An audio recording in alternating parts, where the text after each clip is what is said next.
नमस्कार विद्यार्थी मित्रांनो, मी किरण सर एक नवीन व्हिडिओ घेऊन आपल्यासोबत आलेला आहे. आपण ओशियम या सब्जेक्टचा सगळ्यात इम्पॉर्टंट चॅप्टर बघतोय. सध्या शॉर्ट मध्ये बघतोय आपण, पॉइंट्स बघतोय याचे. आपल्या चॅप्टरचं नाव आहे व्यवसाय सेवा. व्यवसाय सेवामध्ये आपण बँकिंग कव्हर केलं आतापर्यंत फर्स्ट लेक्चर मध्ये. त्यानंतर दुसऱ्या लेक्चर मध्ये आपण इन्शुरन्स कव्हर केलं. म्हणजे दोन मोठे तर पॉइंट्स आपले, दोन मोठ्या सर्व्हिस संपलेल्या आहेत. त्यानंतर आपण आता पुढचा जो आपला व्हिडिओ बनणार आहे, जो आपला पुढचा लेक्चर आहे तो असणार आहे आता गोदाम किंवा गोदामाच्या अगोदर आपण शॉर्टकट मध्ये वाहतूक बघून घेऊयात. वाहतूक झाल्याच्या नंतर गोदाम. ऍक्च्युली वाहतूक हा खूप सोपा पॉइंट आहे, त्यामुळे वाहतूकला आपण जास्त वेळ देणार नाही आहोत मित्रांनो. ओके, चला सुरुवात करूयात मित्रांनो. आपण वाहतूक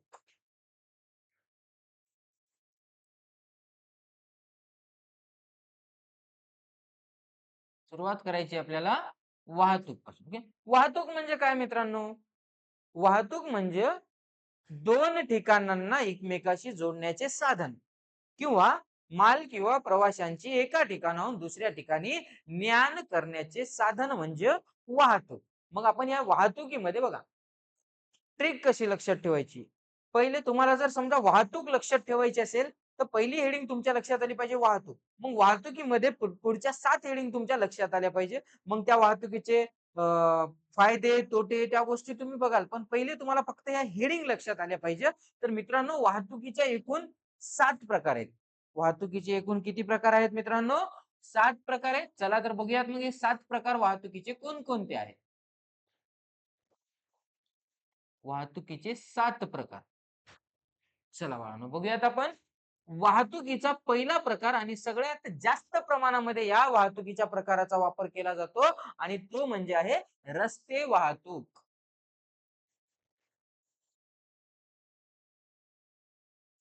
रस्ते वाहतूक यालाच भूपृष्ठ वाहतूक सुद्धा म्हटलं जातं. यालाच काय म्हटलं जातं मित्रांनो? भूपृष्ठ वाहतूक सुद्धा म्हटलं जातं. म्हणजे भूपृष्ठाचा किंवा जमिनीचा वापर करून केली जाणारी वाहतूक म्हणजे रस्ते वाहतूक होय. राहील मित्रांनो लक्षात. त्यानंतर वाहतुकीचा दुसरा प्रकार बघणार आहोत आपण, जल वाहतूक.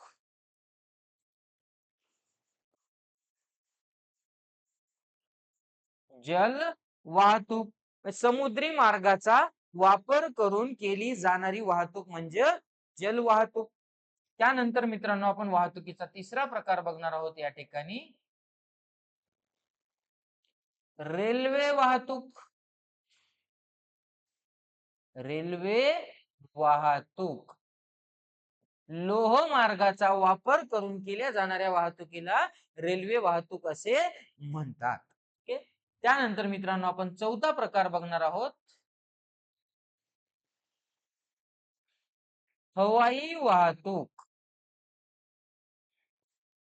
हवाई वाहतूक हवाई मार्गाचा वापर करून केल्या जाणाऱ्या वाहतुकीला हवाई वाहतूक असे म्हणतात. त्यानंतर आपण पाचवा प्रकार बघणार आहोत मित्रांनो,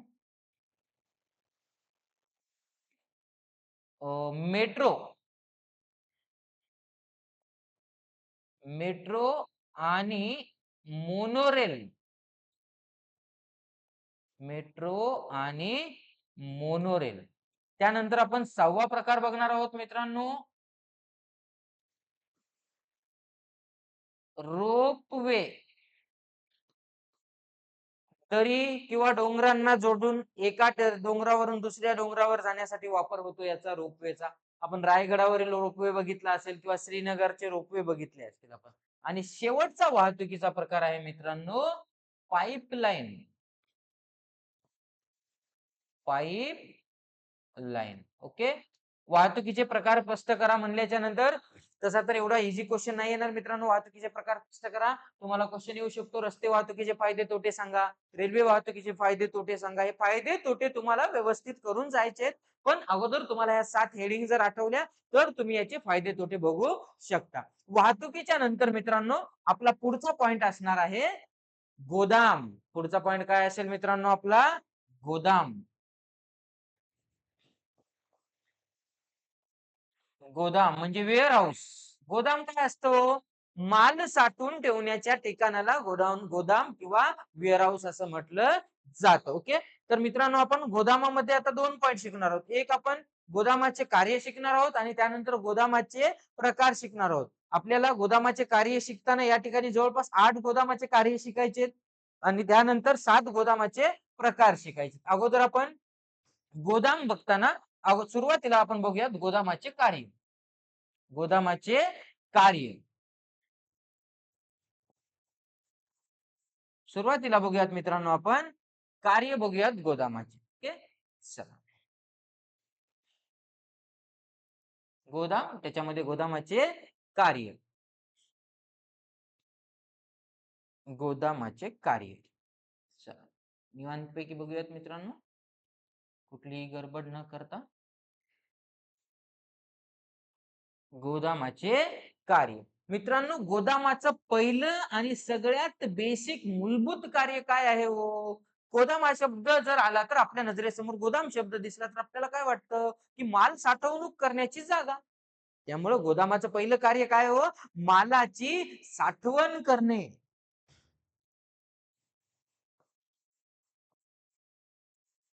मालाची साठवण करणे. ओके. हे गोदामाचं पहिलं मूलभूत कार्य आहे की माल साठवून ठेवणे.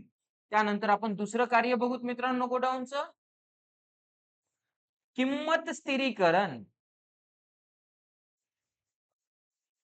किंमत स्थिरीकरण. दुसरं कार्य काय असणार आहे मित्रांनो आपलं? किंमत स्थिरीकरण.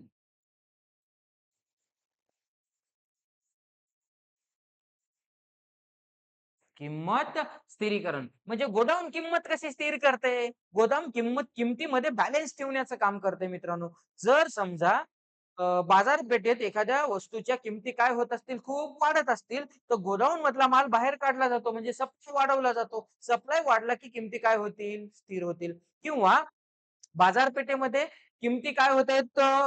खूप कमी होत आहेत. किमती काय होत आहेत? खूप कमी होत आहेत. तर मग स्टोअर करून ठेवला जाईल माल म्हणजे शॉर्टेज केलं जाईल आणि त्यामुळे किमती परत काय होतील? बॅलन्स व्हायला लागतील. त्यामुळे गोदामाचं दुसरं कार्य काय आहे? किंमत स्थिरीकरण. त्यानंतर तिसरं कार्य बघूयात मित्रांनो आपण गोदामाचं. जोखीम पत्करणे.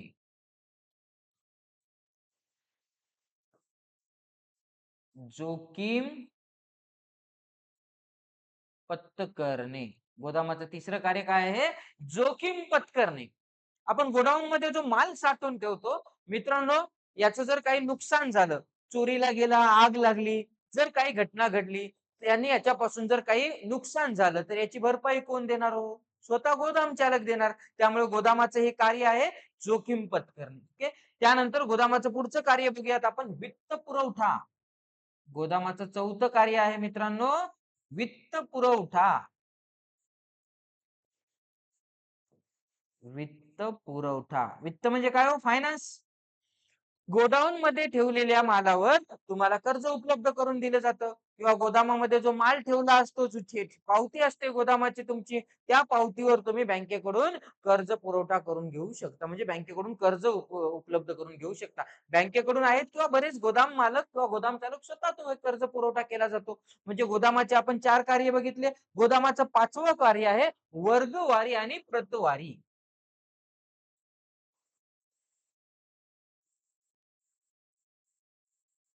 वर्गवारी आणि प्रतवारी.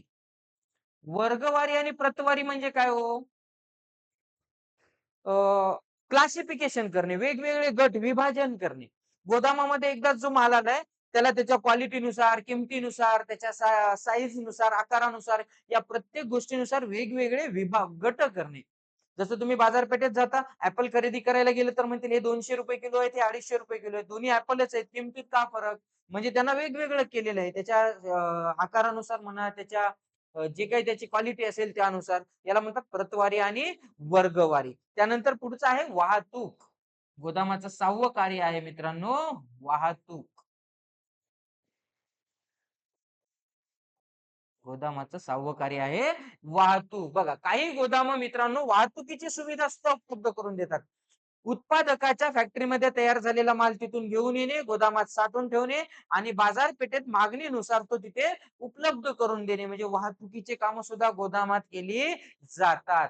त्यानंतर गोदामाचं 7वं फंक्शन आहे, 7वं कार्य आहे वेळ आणि काल उपयोगिता. वेळ आणि काल उपयोगिता. वेळ आणि काळ उपयोगिता म्हणजे काय हो?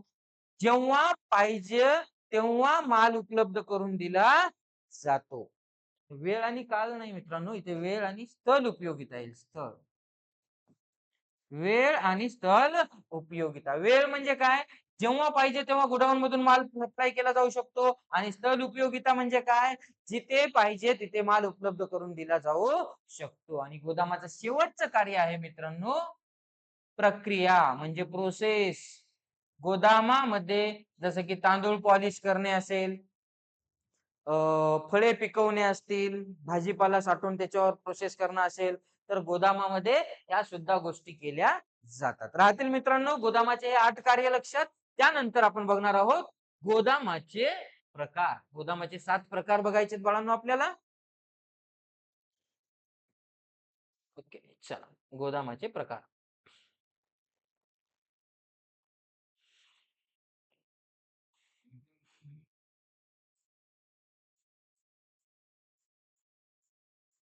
गोदामाचे प्रकार.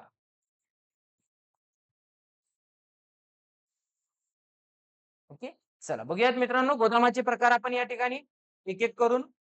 इथं फक्त हेडिंग आहे आणि हेडिंग आपण इथे हेडिंग घेतो याचा अर्थ मध्ये माहिती नाही का तुम्हाला? माहिती आहे. प्रत्येक गोष्ट तुम्ही डिटेल मध्ये वर्षभर वाचलेली आहे. इथे फक्त तुम्हाला आपण रिमाइंड करून द्यायचे काम करतोय. प्रत्येक गोष्ट प्रत्येक पॉइंट वाईज तुम्हाला आपण या ठिकाणी करून देण्याचा प्रयत्न करतोय मित्रांनो. चला गोदामाचे प्रकार बघूयात आपण.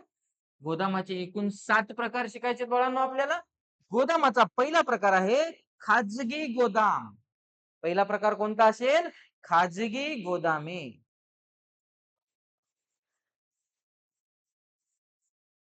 खाजगी गोदामे. खाजगी गोदामे म्हणजे काय हो? मोठमोठे उत्पादक स्वतःचा तयार केलेला माल साठवून ठेवण्यासाठी जे गोदाम वापरतात त्याला कोणतं गोदाम म्हणलं जातं? खाजगी गोदाम. त्यानंतर सार्वजनिक गोदामे.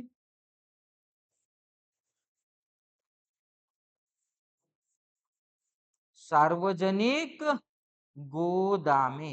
ओके. सर्वसामान्य जनतेला अगदी कमी मोबदल्यामध्ये ही गोदामे वापरण्यासाठी दिली जातात, सार्वजनिक गोदामे. त्यानंतर बघणार आहोत मित्रांनो आपण करदेय गोदामे.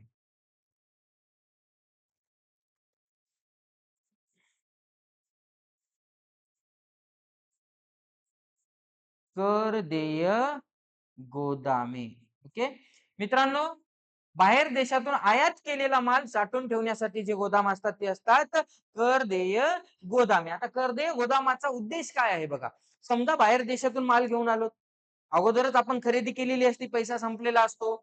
मग आपल्या देशात जेव्हा तो माल येतो, आयात होतो, तेव्हा भारतामध्ये सीमा शुल्क भरावा लागतो, ज्याला आपण इम्पोर्ट ड्युटी म्हणतो. जोपर्यंत तुम्ही इम्पोर्ट ड्युटी भरत नाही तोपर्यंत तो माल या गोदामात ठेवला जातो. आणि ज्या प्रमाणात तुम्ही इम्पोर्ट ड्युटी, समजा तुमच्याकडे कमी पैसे आहेत, तेवढ्याच प्रमाणात तुम्ही इम्पोर्ट ड्युटी भरा आणि तेवढा माल गोदामातून बाहेर काढून घ्या, किंवा तुम्ही पूर्ण इम्पोर्ट ड्युटी भरून पूर्ण माल गोदामातून बाहेर काढून घेऊ शकता. हे आहेत करदेय गोदामे. त्यानंतर पुढचे येतात मित्रांनो करदत्त गोदामे. गोदामांचा 4था प्रकार करदत्त गोदामे. हे सुद्धा गोदाम मित्रांनो बाहेर देशातून आयात केलेला माल साठवून ठेवण्यासाठी असतो. पण कधी बघा, कर देयमध्ये काय होतं? जोपर्यंत तुम्ही टॅक्स भरत नाही तोपर्यंत या ठिकाणी माल साठवून ठेवण्याची तुम्हाला परवानगी होती. एकदा टॅक्स भरला माल घेऊन जा. करदत्त गोदामामध्ये तुम्ही टॅक्स भरल्याच्या नंतर सुद्धा माल तिथे ठेवू शकता. म्हणजे तुम्ही आयात शुल्क इम्पोर्ट ड्युटी भरल्याच्या नंतर सुद्धा जर तुम्हाला गोदामांपासून तुमच्या फॅक्टरीपर्यंत माल नेण्यात वाहतुकीसाठी काही अडचणी येत असतील तर तुम्ही करदत्त गोदामामध्ये तुमचा माल साठवून ठेवू शकता. त्यानंतर मित्रांनो पुढे जाऊयात. गोदामांचा 5वा प्रकार शासकीय गोदामे. नावातच काय दिसते, हे गोदाम कुणाचे आहेत? सरकारच्या मालकीचे.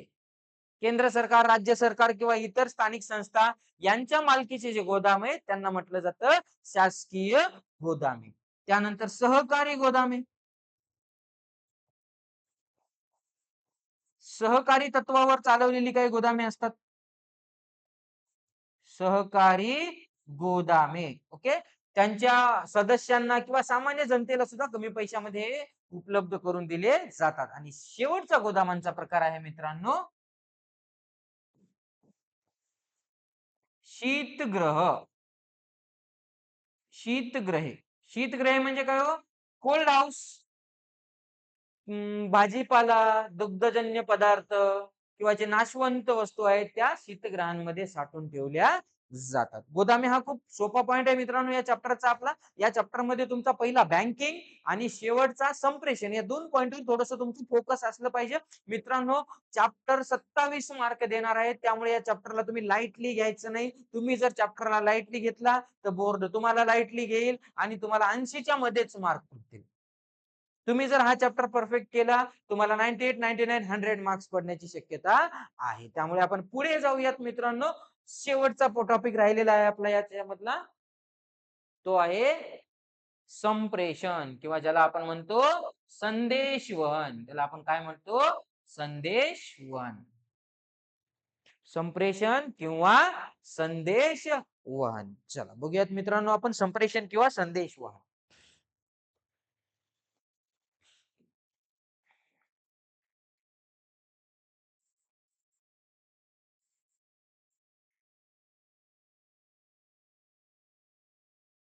संप्रेषण किंवा संदेशवहन. संप्रेषण किंवा संदेशवहन. ओके. चला मित्रांनो जाऊयात पुढे. मित्रांनो संप्रेषण किंवा संदेशवहनामध्ये आपल्याला बघायचे संप्रेषणाचे प्रकार. डायरेक्टली आपण याच्यामध्ये प्रकार सुरू करणार आहोत. हा जास्त मोठा पॉइंट नाहीये पण थोडासा लक्षात ठेवण्यासाठी किचकट पॉइंट असणार आहे तुमचा. संप्रेषणाचे प्रकार. मित्रांनो संप्रेषणाचे दोन प्रकार आहेत. किती प्रकार आहेत? दोन. एक आहे डाक सेवा. पहिलं कोणतं आहे? डाक सेवा म्हणजे जे आपण इंडियन पोस्ट जे म्हणतो टपाल सेवा ते येते याच्यामध्ये डाक सेवा.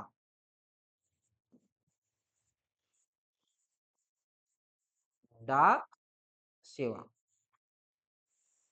आणि दुसरे आधुनिक संप्रेषण साधने.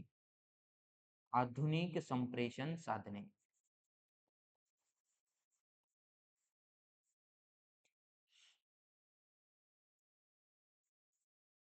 आधुनिक संप्रेषण साधने. नवीन मॉडर्न काही टेक्निक्स आलेले आहेत संप्रेषणाच्या संवाद साधण्याच्या. संप्रेषण म्हणजे सोप्या शब्दात एका व्यक्तीकडून किंवा व्यक्ती समूहाकडून दुसऱ्या व्यक्तीकडे किंवा व्यक्ती समूहाकडे माहितीची देवाणघेवाण करणे म्हणजे संप्रेषण होय. यालाच म्हणतो आपण कम्युनिकेशन. ओके. चला तर बघा मित्रांनो आधुनिक संप्रेषण खूप सोपं आहे. तुम्हाला डाक सेवेमध्ये थोडस फोकस द्यायचे. डाक सेवेमध्ये तुम्हाला एकूण 4 प्रकार शिकायचे बाळांनो. डाक सेवेमध्ये आपल्याला एकूण किती प्रकार शिकायचे आहेत? 4 प्रकार शिकायचे आहेत डाक सेवेमध्ये आपल्याला. ओके. चला बघूया ते 4 प्रकार कोणते आहेत. डाक सेवेमध्ये टोटल 4 प्रकार शिकायचे आहेत बाळांनो आपल्याला.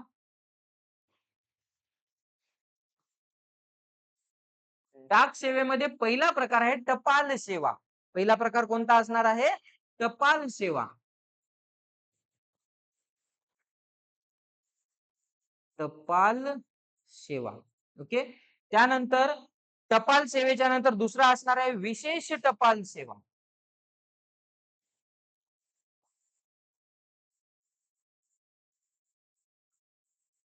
विशेष टपाल सेवा. ओके. त्यानंतर तिसरा असणार आहे निधी पाठविण्याची सुविधा म्हणजे मनी ऑर्डर.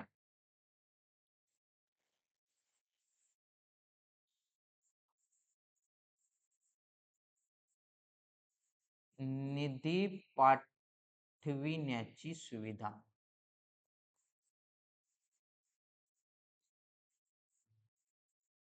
निधी पाठविण्याची सुविधा. आणि शेवटचा असणार आहे सामान्य सेवा.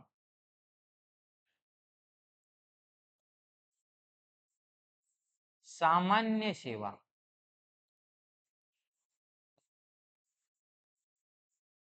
सामान्य सेवा. ओके. आता हे एवढंच नाही मित्रांनो, याच्यामध्ये आपल्याला डिटेल मध्ये शिकायच्या आहेत गोष्टी.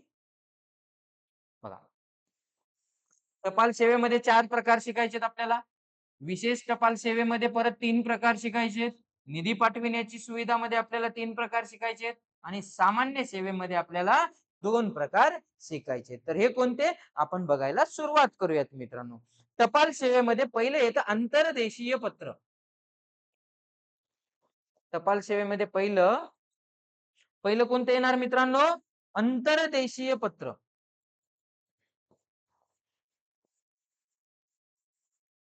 अंतर्देशीय पत्र. आता हे अंतर्देशीय पत्र काय असतं हो?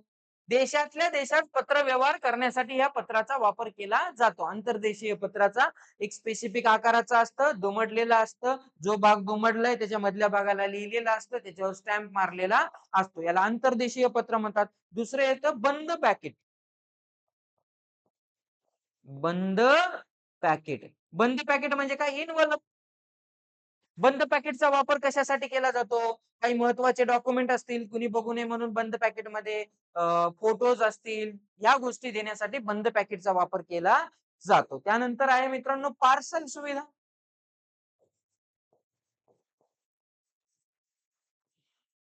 पार्सल सुविधा. पार्सल तर तुम्ही बरेच वेळेस ऐकलेलं असणार आहे मित्रांनो. आणि टपाल सेवेमध्ये शेवटचं आहे बुक पोस्ट. बुक पोस्ट शेवटचं असणार आहे बुक पोस्ट. बुक पोस्ट म्हणजे काय मित्रांनो?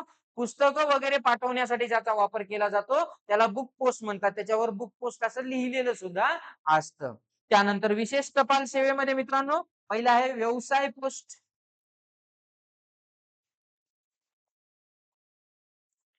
व्यवसाय पोस्ट. त्यानंतर मित्रांनो दुसरं आहे लॉजिस्टिक पोस्ट.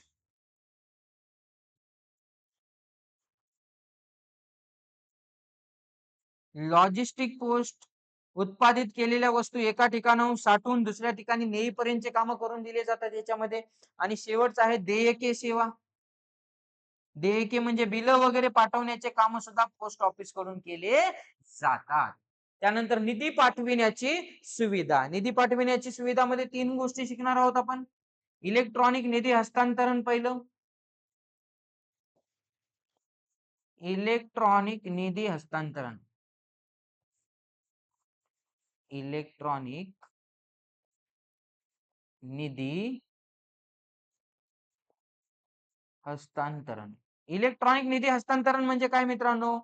एका पोस्ट ऑफिस मधून पैसे पाठवले जातील, दुसऱ्या पोस्ट ऑफिस मधला पोस्टमॅन ते पैसे काढणार आणि ज्या व्यक्तीला द्यायचे त्याच्या ठिकाणी, त्याच्या राहण्याच्या ठिकाणी नेऊन देणार ते पैसे. हे येते इलेक्ट्रॉनिक निधी हस्तांतरण मध्ये. त्यानंतर आहे मित्रांनो इलेक्ट्रॉनिक निधी हस्तांतरणच्या नंतर त्वरित निधी सेवा.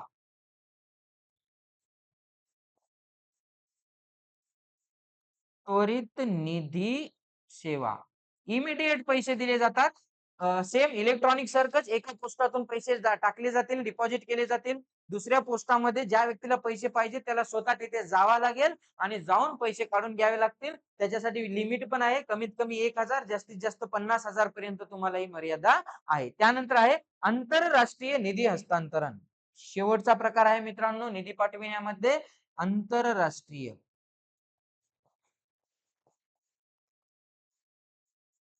आंतरराष्ट्रीय निधी हस्तांतरण.